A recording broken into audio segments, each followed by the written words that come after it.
خوشگلم. من هندرم، یه آرتیست معمولی. خلاصه که داشتم میگفتم من هندرم، یه آرتیست معمولی با یه زندگی معمولی و یه خانواده معمولی و تازه کارمو توی یوتیوب شروع کردم و اونقدر زیادم انیمیشن بلد نیستم، اصلا بلد نیستم، دارم فقط کسی چرت و پرت میسازم. ولی مهم نیست چون من یه دلقکم و دلقکا همین کارا رو میکنن، کاری که معنی نداره. قطعا یکی از دن سرویس کن‌ترین بخشای آرتیست شدنم هم پیدا کردن آرت استایلم. حتما میگین خب چرا نگفتی آناتومی که از آرت استایل سخت‌تر، آرت استایل چند نقاشی میگیش. خب عزیزم باید بهت بگم که دست و بدن کلا توی یه لول دیگه، اونا رو با آرت استایل یکی ندون.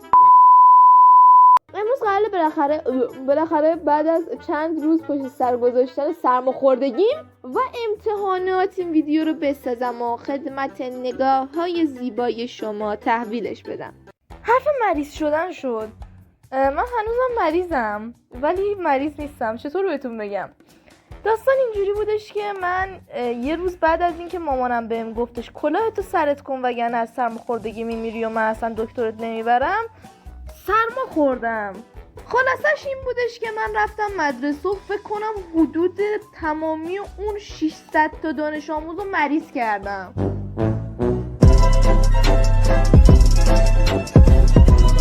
یعنی اینجوری بودش که من میرفتم همه رو بغل میکردم. تنها کسی که بغل نکرده بودم سرایدار مدرسه بود که اونم چون مرد بود. و الان همه بیمارن. همه خب حالا بی خیال این حرفا و داستانا بیاین بریم براتون کامنتایی که فرستادین رو بخونم. چند سالته؟ خب من 14 سالم و امسال 9م و نهایی دادم. اسمت چیه؟ من هندرم چاکر داداش. کراشت ببین وجود خارجی نداره، الکی دنبالش نگم. فریب بچم. کدوم شخصیتت باید بمیره تا داستان زندگی تکمیل بشه؟ سوال خوبیه.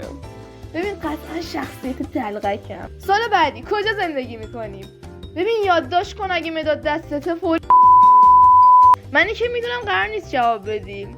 اینو از کجا میدونی؟ ببین این سری رکب خوردی. خب جواب دادم بچه‌ها. مکان مورد علاقت خیلی سوال عجیبی ولی خب ببین به نظر اصلا سوال عجیبی نیست و واقعا عاشق اینم که اینو ازم پرسیدی. ببین اول از همه مکان مورد علاقه من 2 تا جای. یکی جایی که توش خوراکی باشه و دومین جا 5 ساله‌ایه که توش میرم کلاس و واقعا عاشق اونجام، یعنی اونجا مثل خونم میمونه. بلاد ولف رو عاشقشم. میدونین این دختر منه، دقیقاً دختر منه. برام یه کامنت گذاشته، کامنت حمایتی گذاشته، نوشته چرا انقدر تو خوبی، چرا آخه انقدر ویدیو تالیه. یعنی این بچه انرژی مثبتیه که منو آورد بالا. اصلا عاشقشم، از همین دیگه حالم ماش برش. عاشقتم. رسیدیم به پایان ویدیو و این بود از سوالات شما. خیلی ممنونم که تا اینجای ویدیو رو تماشا کردین و اگر ویدیو رو دوست داشتین خواهش می‌کنم که لایک کنین و یه کامنت کوچولو برام بذارین و اگه خیلی دوست داشتین سابسکرایب هم کنین تا دیگران هم بتونن منو ببینن. خیلی ازتون ممنونم و تا دیداری دیگه، بدرود.